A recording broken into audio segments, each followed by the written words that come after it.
रसिक हो, पुन्हा एकदा नमस्कार. सकाळचा चहा नाश्ता झालेला आहे आणि शब्दाबाच्या पुढच्या भागाची वेळ झालेली आहे. सकाळीच पेपर वाचताना माझ्या मनामध्ये विचार आला की वृत्तपत्रातले पत्रकार, संपादक यांच्या आयुष्यामध्ये सुद्धा किती वेगवेगळ्या प्रकारचा प्रवास होत असतो. त्याला कधी कधी सामाजिक पैलू असतो, कधी कधी राजकीय पैलू असतो, कधी कधी सांस्कृतिक असतो. ह्या वेगवेगळ्या अर्थाने होणारे प्रवास खरंच रोमांचक असू शकतो, नाट्यपूर्णही असू शकते. किती वेगवेगळ्या अनुभवांचा ऐवज ह्या लोकांना मिळत असेल हे जाणून घेण्यासाठी आपण ऐकूयात सम्राट फडणीस, सकाळचे संपादक यांच्याकडून त्यांचे अनुभव. नमस्कार. शब्द आबा दिवाळी अंकामध्ये मी सम्राट फडणीस आपलं सगळ्यांचं स्वागत करतो. प्रवासाविषयी आपण बोलतोय. वेगवेगळ्या क्षेत्रातल्या प्रवासांचा अनुभव इथं सगळेजण मांडत आहेत. त्यानिमित्तानं माझा पत्रकारितेतला प्रवास मांडण्याचा आज माझा प्रयत्न आहे. पत्रकारितेला सुरुवात केल्यानंतर तातडीनं करावे लागलेले प्रवास ते आतापर्यंतचे प्रवास असा एक आणि त्यातले लक्षात राहिलेले काही महत्त्वाचे घटक असा खरं तर विषय माझ्या डोक्यात आहे. 3 प्रवास मला कायम आयुष्यभर लक्षात राहिले की ज्यांनी खूप चांगला अनुभव दिला आणि ज्यांनी वेगळं एक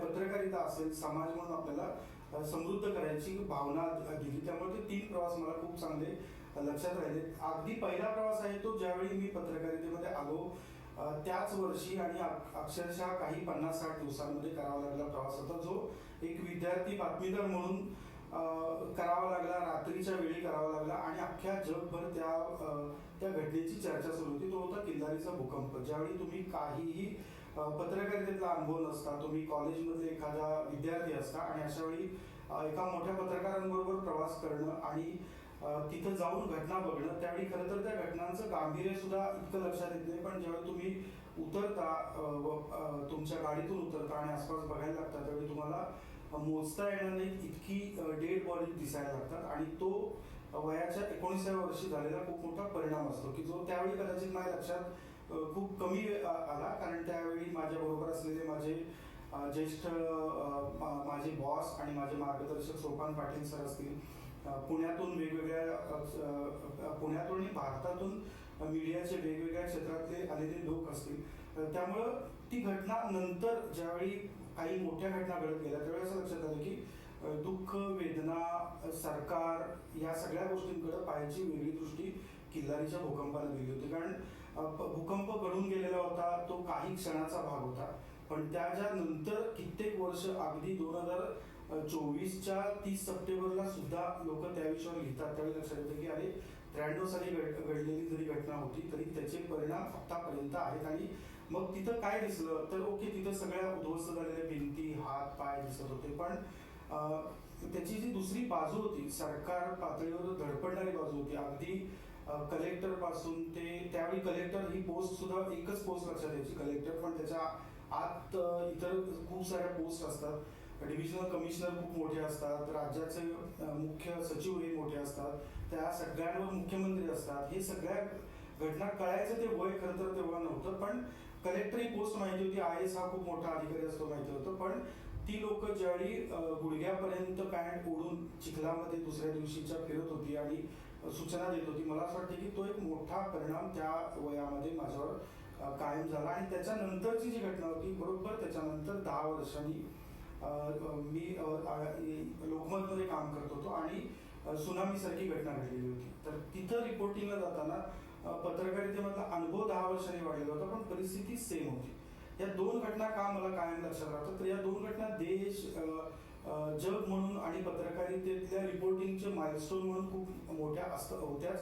पण या दरम्यानच्या 10-11 वर्षांमध्ये एक महाराष्ट्रातली घटना आणि तमिळनाडू सारख्या ठिकाणी घडलेली घटना, तिथं आलेली सुनामी कव्हर करायला गेलो होतो. तिथंही चित्र कमी अधिक प्रमाणात तेच होतं, पण तिथं काही खूप पत्रकारितेत कदाचित 10-11 वर्ष झाल्यानंतर असेल, पण समज आलेली होती आणि लोकांशी बोलायची एक प्रकारची काय अक्कल सुद्धा आलेली होती. त्यामुळे तिथं गेल्यानंतर जे दिसत होतं की झाडांवर लटकलेल्या छोटी होडकी आहे, तिथं एका गावामध्ये खूप वेगळ्या स्वरूपाची माहिती मिळत होती. म्हणून आम्ही त्या गावात गेलो. त्या गावात कोणीच शिल्लक राहिलेलं नव्हतं. 1100-1200 लोकसंख्या होती, पण सगळेच्या सगळेच वाहून गेले असं सांगितलं जात होतं.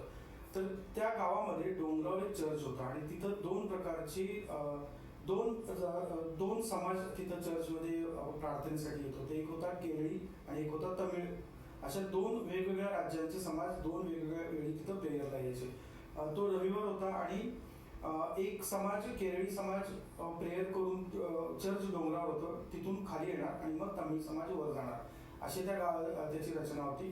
तर तिथं अगदी सुरुवातीला तमिळ समाजाची प्रेयर सुरू होती आणि ती प्रेयर संपवून ते सगळे खाली आले, 1000-1200 लोक, आणि मग केरळ समाजाची लोक वर गेले आणि दरम्यान सुनामी आली आणि खाली जेवढी काही लोक उभी होती ती सगळीच्या सगळी दिसायची बंद झाली काही मिनिटांमध्ये. आणि ती त्यावेळी एक जाणवलं की आपण प्रांत भेद वगैरे अगदी प्रार्थना करण्यापुरते सुद्धा, प्रार्थना करेपर्यंत सुद्धा असतात, पण ज्यावेळी माणूसच दिसायचा नष्ट होतो त्यावेळी ती लोक सांगत होते की आमचा शेजारी होता, आम्ही हा माझा घर भाडेकरू होता, हा माझा घर मालक होता आणि आता त्यांच्या कुटुंबातलं कोण दिसत नाही. असा ज्यांचा रक्ताचा कुठलाही संबंध नाही अशी लोक दुसऱ्या घरांसाठी काही नाहीशा झालेल्या लोकांसाठी वेदनेनं विवळत होती.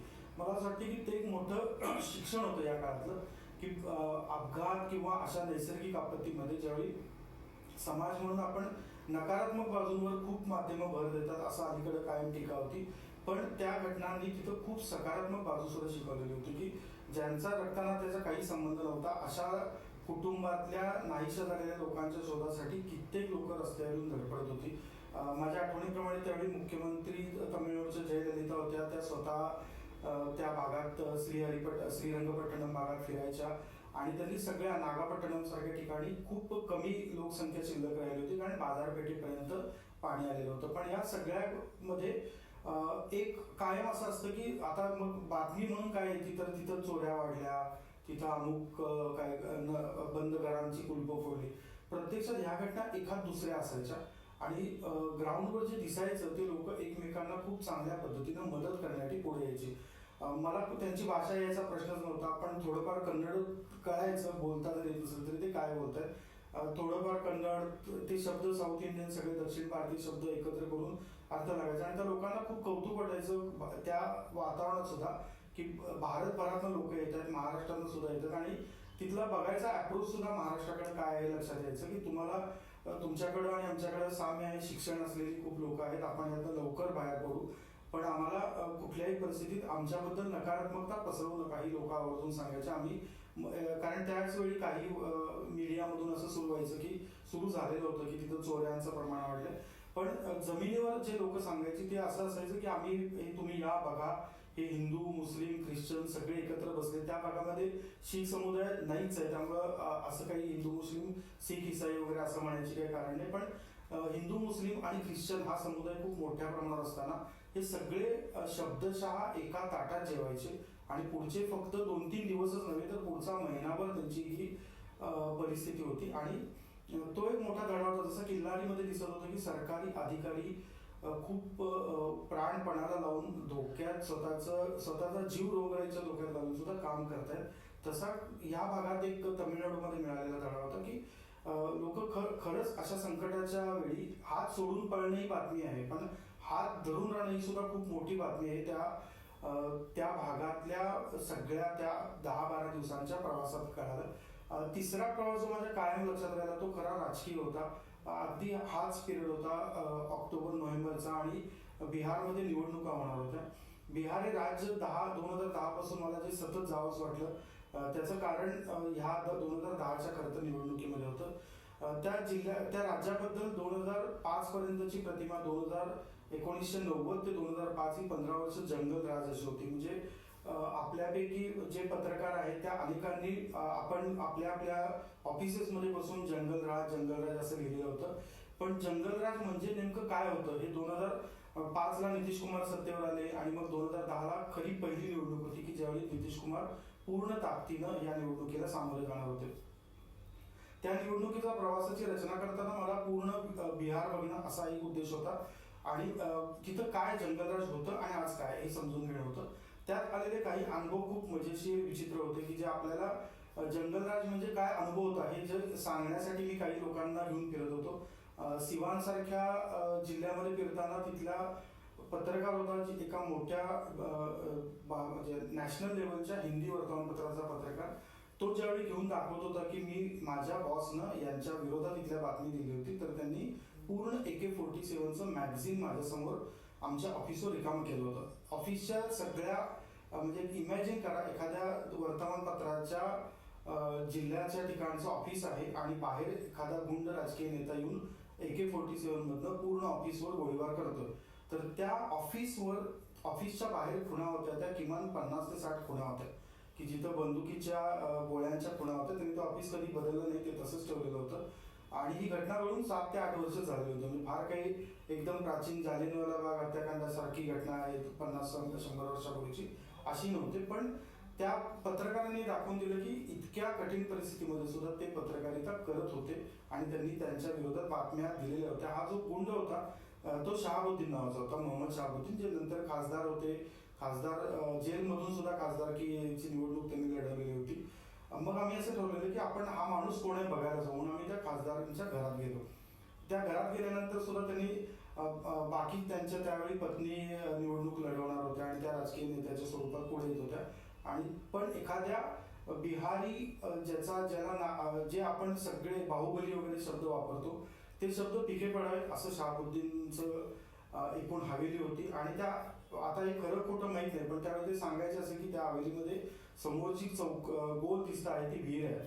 आणि आपण 300 वगैरे असे पिक्चर बघितले असतील जिथं विहिरीमध्ये ढकलून द्यायचे शत्रूला.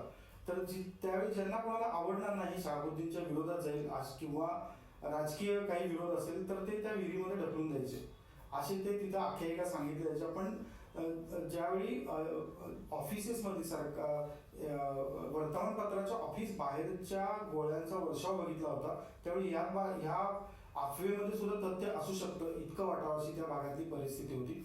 बिहारमधल्या आणखी एक प्रवासामध्ये खूप इंटरेस्टिंग शब्द आणि घटना कळत गेली होती. त्यातल्या आपल्यापैकी अनेकांना मिस्टर नटवरलाल पिक्चर माहिती आहे.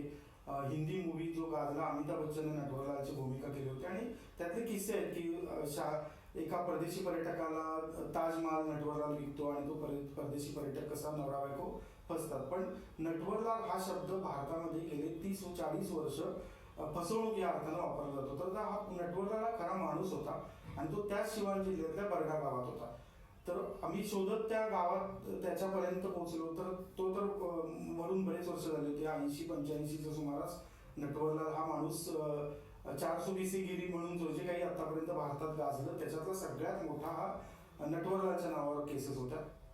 आणि रॉबिनहूड सारखी त्याची प्रतिमा होती त्याच्या गावात. तर तो माणूस खरा होता का म्हणून आम्ही भेटायला गेलो आणि त्याचा जिवलग मित्र जो त्याच्या घरासमोर राहायचा त्याला भेटलो. आणि मग त्याने किस्से खूप इंटरेस्टिंग सांगितले नटवरलालचे. तो मितेश कुमार श्रीवास्तव असं नटवरलालचं खरं नाव, आणि ते आपल्यापैकी कोणालाच कधी माहिती असायचं कारण नव्हतं. पण त्या नटवरलालचे किस्से त्या भागातल्या पिढ्यानपिढ्या सांगितले जातात. म्हणजे 40-50 पासून त्याचे किस्से सुरू होतात, 42 पासून त्याचे किस्से खरं तर सुरू होतात. आणि ते तो अगदी मरेपर्यंत त्यानं कशी लोकांची फसवणूक केली. पण लोक सगळं सांगितल्यानंतर बिहारी माणसं मजेशीर सांगायचे की जरी ते फसवायचे तरी तो काय पैसा खिशात ठेवून फसायचा. ही त्याची हवेली पडकी आहे, मोठी हवेली होती नटवरलालच्या त्या मितेश कुमार श्रीवास्तवांची. पण त्या हवेली मध्ये सगळी झाडं झुडपं उगवली होती. कोणीच त्यांच्या कुटुंबाचं त्यांनी कदाचित नंतर आडनावही बदलून घेतलं, कारण नटवरलाल हे नाव खूप देशभर बदनाम झालं होतं. पण अशा स्वरूपाचा माणूस जे आख्यायिका म्हणून आपण ऐकतो तो खरा होता का, हे त्या एका प्रवासामध्ये सुद्धा पत्रकारितेच्या निमित्तानं करताना मिळालं. बिहारचं मला कायम का जास्त अप्रूप वाटत राहिलं, तर आपण महाराष्ट्रात काही वर्ष आपण बघतो की जातीवरून खूप तणाव निर्माण होतात आणि जात हा शब्द सतत चर्चेला येत राहतो. दिवस एकही असा जात नाही की जातीच्या राजकारणावर चर्चा होत नाही. पण ह्या सगळ्या जातीच्या राजकारणाची जन्मभूमी असेल तर बिहार आहे खरं तर, की जिथं जातीचे इतके प्रकार आहेत आणि जे 2010 फक्त नव्हे तर 14-15च्या इलेक्शनमध्ये सुद्धा बघता आले, त्याच्यानंतर 19-20च्या निवडणूक काळात बघता आले आणि अलीकडच्या गेल्या निवडणुकीमध्ये सुद्धा बिहारमधले हे प्रकार बघता आले. जातीचं राजकारण कसं करू नये याचा आदर्श बिहारनं भारतासमोर ठेवला. जे राज्य कदाचित 75-80 पर्यंत महाराष्ट्राच्या बरोबरी नव्हतं, शिक्षणापासून ते औद्योगिकरणापर्यंत बरोबरी उभारत होतं. शेतीच्या पातळीवर बिहार खूप अग्रेसिव्हली प्रगती करत होतं. ते राज्य एका जातीच्या राजकारणात अडकल्यानंतर कसं मागं जात राहतं. तिथं घरात गेल्यानंतर त्या लोकांना पुणे मुंबई ही शहरं फक्त महाराष्ट्रातील जास्त माहिती असतात. थोडंफार नागपूर माहिती असतं, मग नाशिक माहिती असतं. याच्या पलीकडे शहरांची फारशी जाणीव नसते. पण कुठनंही आलेला माणूस महाराष्ट्रातला मुंबईच्या जवळ आला असा एक टोन बिहारमधल्या ग्रामीण भागामध्ये असतो. आणि मग ते आपल्यामध्ये एखाद्याला आपण जातात असं विचारणार नाही की तुमची जात काय आहे, पण बिहारमधला माणूस निसंकोचपणे विचारतो आप कौन सी जाती के हो फिर. मग त्यावर तुमच्याशी अप्रोच ठरवला जातो. आणि जर त्याला सांगितलं आम्ही जात मानत नाही, वो ठीक आहे पर आपके परदादा दादा की कौन सी जात थी, इतकं निर्लज्जपणाने विचारलं जातं. आणि मग लक्षात येतं की ही लोक इतक्या सूक्ष्म पद्धतीने जर जातीचा विचार करत असतील तर मग पुढे जाऊन त्यांच्या रचना, मानसिक रचना कशी होत असेल. मग यातनंच काही IAS IPS IFS म्हणून पुढे येतात. ही मुलं किती बदललेली असतात. तर ह्या सगळ्यांशी या निमित्तानं भेटायची संधी ह्या बिहारमधल्या प्रवासात सातत्याने मिळालेली. आपण ते राज्य असं आहे की जिथं नालंदासारखं विद्यापीठ होतं आणि जिथं शिक्षणासाठी एक कंडिशन अशी आली की जिथं मुलींच्या शिक्षणाचं प्रमाण इतकं कमी झालं की केंद्र सरकारपासून प्रत्येक सरकारला त्याची चिंता वाटायला लागली अशी परिस्थिती आली. त्याचा अभ्यास या सगळ्या 4-5 बिहारच्या प्रवासात करता येत होता. एखादी सरकारी योजना येते आणि आपण सामान्य माणूस म्हणून त्या योजनेचा फक्त मला लाभ काय असा विचार करतो. पण बिहारमधल्या प्रवासात एक लक्षात आलं की काही सरकारी योजना ज्यावेळी खूप चांगल्या पद्धतीने अंमलात येतात त्यावेळी त्या कॉमन माणसांच्या आयुष्यावर खूप मोठा परिणाम करतात. आणि तो त्या प्रवासानं, त्या एका प्रवासात नाही पण काही प्रवासांनी दिलेला धडा होता. खूप छोटी योजना होती. आपल्याकडे अनेकदा आपण वाचतो त्या अशा योजनांबद्दल. मुलींना शिक्षणासाठी शाळेत येणाऱ्या मुलीला सायकल देणं, ही योजना सरकारनं सुरू केली. माझ्या माहितीनुसार 2008-9च्या सुमारास सुरू केली.